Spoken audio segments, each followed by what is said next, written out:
একটি রাজনৈতিক ঘূর্ণিঝড় বাংলাদেশের দিকে আসছে বলছেন সাইফুল হক। জানাবো তদন্ত কমিটি করার কথা বলেনি বিএনপি, ওবায়দুল কাদের সিদ্ধান্ত দেওয়ার কেউ নন। জনগণ রাস্তায় নামলে সরকারের মসনদ ভেঙে চুরমার হয়ে যাবে বলছেন আমিনুল। জানাবো বেনজির আহমেদ কি গ্রেপ্তার হতে পারেন, এবং সর্বশেষ জানাবো এমপি আনার হত্যা মামলা আদালতে নেওয়া হয়েছে শিমুল তানভীর শিলাস্তিকে। দর্শক শুনছিলেন সংবাদ শিরোনাম, এখন বিস্তারিত। একটি রাজনৈতিক ঘূর্ণিঝড় বাংলাদেশের দিকে আসছে বলছেন সাইফুল হক। রিমালের মতো একটি রাজনৈতিক ঘূর্ণিঝড় বাংলাদেশের দিকে ধেয়ে আসছে বলে মন্তব্য করেছেন বিপ্লবী ওয়ার্কার্স পার্টির সাধারণ সম্পাদক সাইফুল হক। সাইফুল হক বলেন, দেশে বিগত সময়ের তুলনায় দুর্নীতি বেড়েছে। বেনজির একা না, তার মতো মাফিয়ার বাংলাদেশকে গিলে ফেলেছে। গোটা রাষ্ট্র আজ দুর্নীতিবাজদের আড্ডাখানায় পরিণত হয়েছে। সাবেক সেনা প্রধানকেও নিষেধাজ্ঞা দেওয়া হয়েছে। এটা সেনাবাহিনীর জন্য লজ্জাজনক। ক্ষমতায় থাকার জন্য সরকার এসব কর্মকর্তাদের যা খুশি তাই করার সুযোগ করে দিয়েছে। এর দায়ভার সরকার এড়াতে পারে না। তিনি বলেন, ভোটের অধিকার ক্ষুণ্ণ হওয়াতে সবচেয়ে বেশি ক্ষতিগ্রস্ত হয়েছে গরিব মানুষ। রাজনৈতিক দলগুলো সমাবেশে রিকশা শ্রমিকদের ব্যবহার করে, কিন্তু রিকশা শ্রমিকদের অধিকার নিয়ে কোনো কাজ করে না। শ্রমজীবী মেহনতি মানুষের অধিকার নিয়ে কোনো কাজ করে না। রিকশা শ্রমিকদের দাবির প্রতি সংহতি জানিয়ে সরকারের উদ্দেশ্যে তিনি বলেন, আগামী বাজেটের আগে রিকশা শ্রমিকদের সাথে বসুন, আলোচনা করুন। তাদের ভাগ্য উন্নয়নে বরাদ্দ দিতে হবে। অবৈধ কর্মকর্তাদের দুর্নীতির সম্পদ বাজেয়াপ্ত করলে 20 লাখ গরিব মানুষের ভাগ্য উন্নয়ন সম্ভব। তদন্ত কমিটি করার কথা বলেনি বিএনপি, ওবায়দুল কাদের সিদ্ধান্ত দেওয়ার কেউ নন। আওয়ামী লীগ সারা দেশে অসংখ্য বেনজির আহমেদ ও আজিজ আহমেদ সৃষ্টি করেছে এমন মন্তব্য দিলেও তাদের খুঁজে বের করতে দলীয় কোনো তদন্ত কমিটি গঠন করার কথা বলেনি বিএনপির মহাসচিব মির্জা ফখরুল ইসলাম আলমগীর। তিনি বলেন, আওয়ামী লীগ সারা দেশে অসংখ্য বেনজির আহমেদ ও আজিজ আহমেদ সৃষ্টি করেছে এমন বক্তব্য তো আমি দিয়েছি, কিন্তু আমি তো কোনো তদন্ত কমিটি গঠনের কথা বলিনি। এটা তো মিথ্যা কথা। আওয়ামী লীগ সভানেত্রী রাজনৈতিক কার্যালয়ের সড়ক ও সেতুমন্ত্রী ওবায়দুল কাদের বলেছেন, মির্জা ফখরুল কত বছর ধরে তার গঠনতন্ত্রকে লঙ্ঘন করে মহাসচিব হিসেবে আছেন। তারই গণতান্ত্রিক দল নয়, তারা নিজেরা ঘরে গণতন্ত্র চর্চা করে না, দেশে গণতন্ত্র কিভাবে প্রতিষ্ঠা করবে? মির্জা ফখরুলের কি বৈধ অধিকার রয়েছে? তার গঠনতন্ত্র সে লঙ্ঘন করেছে। সম্মেলন ছাড়া মহাসচিব কত বছর, সেটা আগে জিজ্ঞাসা করুন।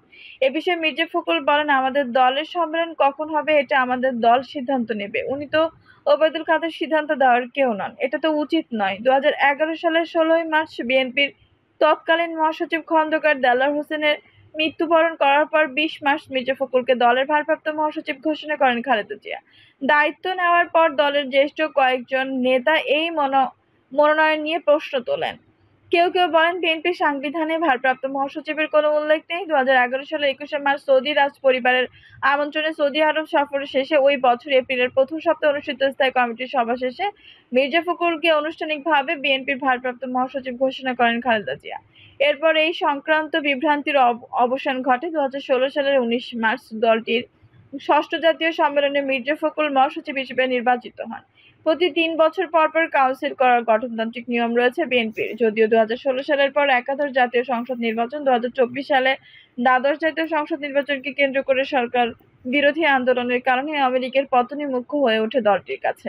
বিগত জাতীয় নির্বাচনের পর দলের ভেতর থেকে কাউন্সিলের কথা উঠলেও নীতি নির্ধারণী নেতারা তা নাকচ করে দিয়েছেন। পাশাপাশি দলের ভারপ্রাপ্ত চেয়ারম্যান তারেক রহমান শূন্য পদে নিয়োগ দেওয়া শুরু করেছেন। শুক্রবার বিকেলে এই প্রতিবেদকের প্রশ্নের জবাবে বিএনপি মহাসচিব বলেন, উনি গণতন্ত্রের ব্যাপারে নিয়ে বলতে পারেন, কিন্তু এটা ওনাদের করা উচিত না। আমরা বিভিন্ন কারণে সম্মেলন করতে পারিনি। আমরা গণতন্ত্র পুনরুদ্ধারের ধারাবাহিক সংগ্রামে আছি, এটাই সত্য কথা। এই ডিসেম্বরের পর ডিসেম্বর আমার টার্ম শেষ। যত সময় সম্মেলন হবে আমাদের। মির্জা ফখরুলের কি বৈধ অধিকার রয়েছে? তার গঠনতন্ত্র যে লঙ্ঘন করেছে, সম্মেলন ছাড়া মহাসচিব কত বছর, সেটা আগে জিজ্ঞাসা করুন। ওবায়দুল কাদেরের এই প্রশ্ন সম্পর্কে জানতে চাইলে মির্জা ফখরুল বলেন, এগুলো নিয়ে কথা বলতে চাই না। পার্টির সিদ্ধান্ত নেওয়ার উনি কেউ নন, এটা পার্টি সিদ্ধান্ত নেবে। সবশেষ গত 29 অক্টোবর গ্রেপ্তার হওয়ার পর 3.5 মাস কারাভোগ করে মুক্তি পান বিএনপি মহাসচিব। সব মিলিয়ে 467 দিন জেলে কাটিয়েছেন তিনি। তার বিরুদ্ধে 112টি মামলা রয়েছে, এর মধ্যে 25টি বিচারাধীন। দলটির সিনিয়র নেতারা বাংলা ট্রিবিউনের সঙ্গে আলাপকালে উল্লেখ করেছেন বিএনপি চেয়ারপারসন খালেদা জিয়ার শর্ত সাপেক্ষ মুক্তি। ভারপ্রাপ্ত চেয়ারম্যান তারেক রহমান লন্ডনে নির্বাসিত। এই অবস্থায় 2018 সালের 8 ফেব্রুয়ারি খালেদা জিয়া কারাগারে যাওয়ার পর থেকে দলকে সামনে থেকে নেতৃত্ব দিয়েছেন মির্জা ফখরুল। বিএনপির একাধিক নেতা ও দায়িত্বশীল জানান, সারা দেশে সমাবেশ অংশগ্রহণ, জাতীয় ঐক্যফ্রন্ট গঠন, চলমান যুগপৎ আন্দোলনে অন্যতম মুখ্য ভূমিকা রেখেছেন তিনি। এই সময়ের মধ্যে দলের ভেতরে সিনিয়র অনেকের বিরোধিতাও মোকাবেলা করেছেন মির্জা ফখরুল। এরই মধ্যে অন্তত দুইবার তিনি খালেদা জিয়ার কাছে পদত্যাগের কথা উপস্থাপন করেন, যদিও বিএনপি চেয়ারপারসনের ভারপ্রাপ্ত চেয়ারম্যান তা আমলে নেননি। গত ৭ মে সন্ধ্যা ৬টার দিকে বিএনপির কাউন্সিলর মির্জা ফখরুলের সঙ্গে বাংলা ট্রিবিউনকে দলটির স্থায়ী কমিটির সদস্য ব্যারিস্টার জমির উদ্দিন সরকার বলেন, কাউন্সিল নিয়ে আমাদের মধ্যে আলোচনা আছে, তবে সেটি কি রূপে হবে সেটা প্রশ্ন। আমাদের প্রায়োরিটি ইফেক্টিভ অপোজিশন হিসেবে কাজ করা। মির্জা ফখরুল প্রসঙ্গে বিএনপির সবচেয়ে প্রবীণ এই নেতা বলেন, হি ইজ দ্য বেস্ট, আমি তো বেটার লোক এই মুহূর্তে দেখি না। এর উপর তার শরীরও খারাপ, তারপরও চালাচ্ছেন তিনি। তাকে তো ধন্যবাদ দেওয়া উচিত। শেখ হাসিনার রাজনৈতিক অত্যাচারের মধ্যে ম্যাচ মোর বেটার তিনি। তবে কিছু লোক আছে যারা মনে করে তারাও মহাসচিব হতে পারে, এটা বড় দলের হয়। প্রতিবারই কারাগার থেকে বেরিয়ে দেশে বিদেশের চিকিৎসা নিয়েছেন বিএনপির মহাসচিব। দলের মিডিয়া সেলের সদস্য শাহরুল কবির খানের ভাষ্য, মির্জা ফখরুল কয়েকবার বিদেশে চিকিৎসা নিয়েছেন। সিঙ্গাপুরে চিকিৎসা নিয়েছেন। 2014 সালের 8 ফেব্রুয়ারি ভুয়া নাশকতার কয়েকটি মামলায়, 2015 সালের 6 জানুয়ারি গ্রেপ্তারের পর প্রায় 7 মাস কারাগারে ছিলেন বিএনপি মহাসচিব। চিকিৎসকের পরামর্শে 2015 সালের 17 অক্টোবর সিঙ্গাপুর যান। ওই বছরের সেপ্টেম্বরে যুক্তরাষ্ট্রের নিউ ইয়র্ক থেকে সিঙ্গাপুরে যান তিনি। ওই বছরই কারাগার থেকে বের হওয়ার পর ঘাড়ের ইন্টারনাল ক্যারেটিভ অ্যাটর্টিতে ব্লক ধরা পড়লে সিঙ্গাপুরে যান চিকিৎসা নিতে, বলেন শাহরুল কবির খান। এছাড়া 2016, 2019, 2021, 2023 সালে দুইবার এবং 4 মাস 2024 সিঙ্গাপুরে চিকিৎসা নিতে যান বিএনপি মহাসচিব। দেশে বিএসএমএমইউ, এভার কেয়ার হাসপাতাল ও ইউনাইটেড হাসপাতাল চিকিৎসা নিয়েছেন ফখরুল ইসলাম আলমগীর। জনগণ রাস্তায় নামলে সরকারের মসনদ ভেঙে চুরমার হয়ে যাবে বলছেন আমিনুল। জনগণ রাস্তায় নামলে আওয়ামী লীগ সরকারের মসনদ ভেঙে চুরমার হয়ে যাবে মন্তব্য করে বিএনপির কেন্দ্রীয় ক্রীড়া বিষয়ক সম্পাদক ও ঢাকা মহানগর উত্তর বিএনপির সদস্য সচিব আমিনুল হক বলেছেন, আওয়ামী লীগ খুব ভয়ে আছে, যখন তখন এই সরকারের মসনদ ভেঙে চুরমার হয়ে যাবে, সে ভয়ে তারা আতঙ্কিত।